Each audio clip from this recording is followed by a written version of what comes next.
Well, good morning.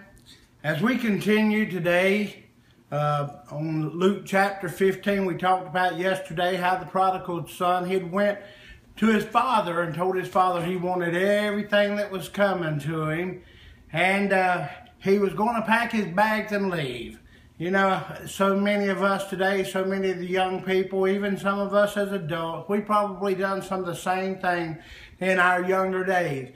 But here it was, his father, he gave him everything. He started packing his things and he started to get ready for his journey.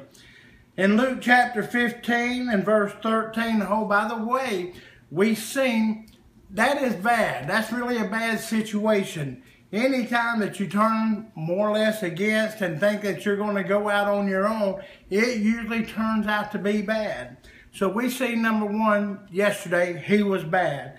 Here today, as we continue on, it says, not many days after the younger son gathered it all and took his journey into a far country, there he wasted his substance on righteous living. In other words, he just lived it up. He took everything that he had and he bloated. He wasted everything that he had. And anyhow, it goes on to say, and when he had spent it all, that there arose a mighty famine in the land, and he began to be in want.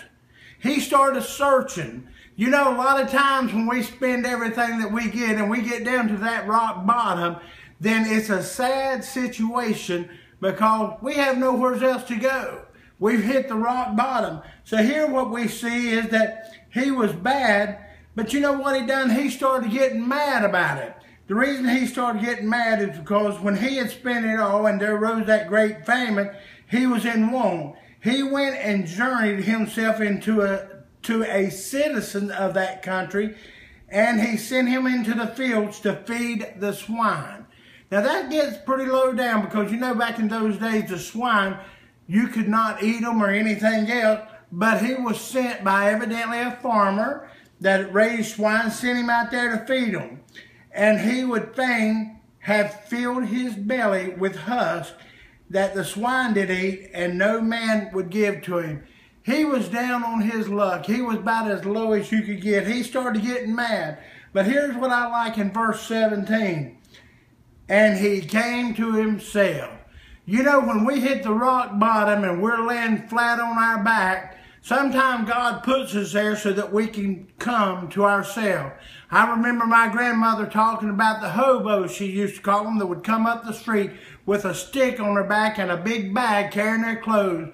They would stop in and they would do a little work and she would feed them. I thank God today that He's rescued me from that type of a situation. There's many out there that still are, and we need to be praying for them. But as we see here, number one, he was bad. He became mad at his situation, and then he realized when he came to himself, so he was sad. Now tomorrow's going to get really good. Be sure and tune in with us tomorrow as we can see the conclusion of what all is going on here that has happened in his life and that has happened in ours. And then we have a special request that we're going to be doing. A lady from the church has asked us to sing the old song called The Lighthouse. And so we'll be doing that on Thursday, Lord willing.